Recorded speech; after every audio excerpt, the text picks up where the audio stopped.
जी तो नाज़रीन, वीडियो के डिस्क्रिप्शन में दिए हुए लिंक पे आपने क्लिक करना है तो आपके पास ऐसा पेज ओपन हो जाएगा और इस पेज में ही रहते हुए आपने जो है वो सारा प्रोसीजर करना है। और यहाँ आपको स्टेप बाय स्टेप मैं बता दूंगा कि किस तरह आपने अपनी जो एक्स्ट्रा अमाउंट जो आपने पे की थी उसको आप रिफ़ंड कर सकते हैं।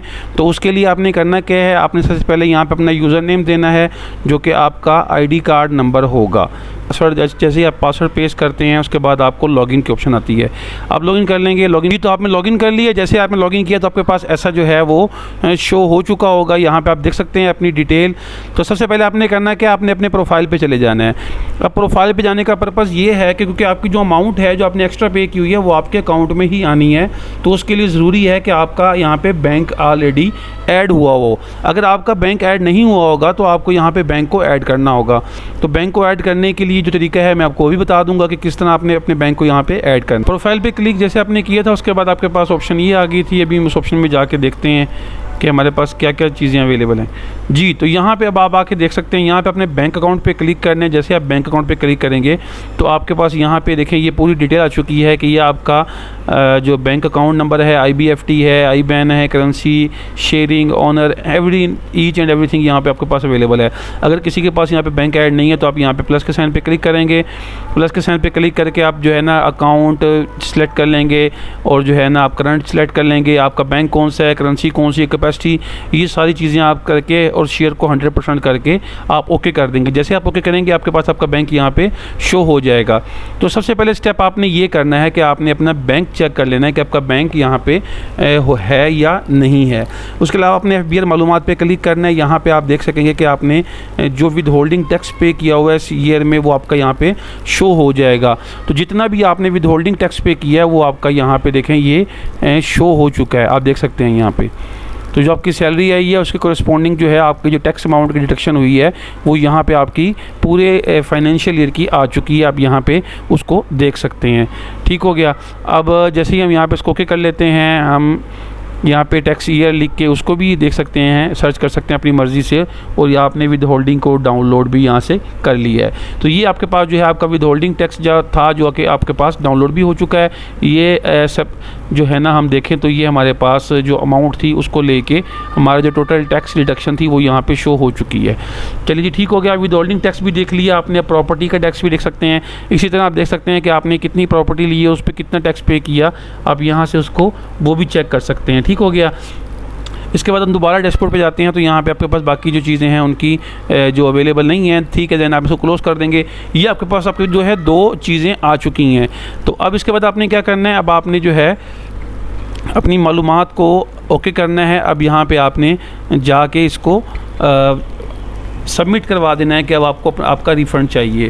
तो जैसे ही आप वैसे अपनी प्रोफाइल को भी चेक कर सकते हैं कि जो आपने अपनी प्रोफाइल SS डिक्लेरेशन किया है वो जो आप कंप्लीट टास्क कर चुके हैं उसमें जो आपकी जो है आपने सबमिट किया है वो आप देख सकते हैं यहाँ पे कि आपकी जो एक्स्ट्रा अमाउंट थी वो कितनी थी, रिफ़ंडेबल आपका कोई है या नहीं है। अगर आपका कोई यहाँ पे अमाउंट रिफ़ंडेबल आ रही है तो आपने जो है उसको यहाँ से रिफ़ंड करवा लेना है। और यहाँ पे आपके पास अमाउंट शो हो रही होती है कि आपकी कितनी अमाउंट रिफ़ंडेबल है। अब इस हिसाब से आपकी 58 रुपीज़ जो है यहाँ पे ये रिफ़ंडेबल अमाउंट आ रही है। मतलब ये कि आपकी इस इनकम सैलरी पे आपका जो टैक्स बन रहा था वो ये बन रहा था और आपका जो टैक्स उतना ही चार्ज भी हुआ है, लेकिन ये कुछ अमाउंट थी जो कि आपकी मोबाइल के बैलेंस की मद में डिडक्ट हुई थी तो हमने यहाँ पे वो भी शो हो गया। तो अब आपके पास यहाँ पे जो आपका रिफंडेबल अमाउंट है वो ये है। आप यहाँ से उसको एज ए PDF डाउनलोड भी कर सकते हैं, प्रिंट ले सकते हैं। ठीक है, प्रिंट लेने से ये हो जाएगा आपके पास आपके डॉक्यूमेंटेशन प्रूफ आ जाएगा कि आपने कितनी अमाउंट यहाँ पे उनसे लेनी है।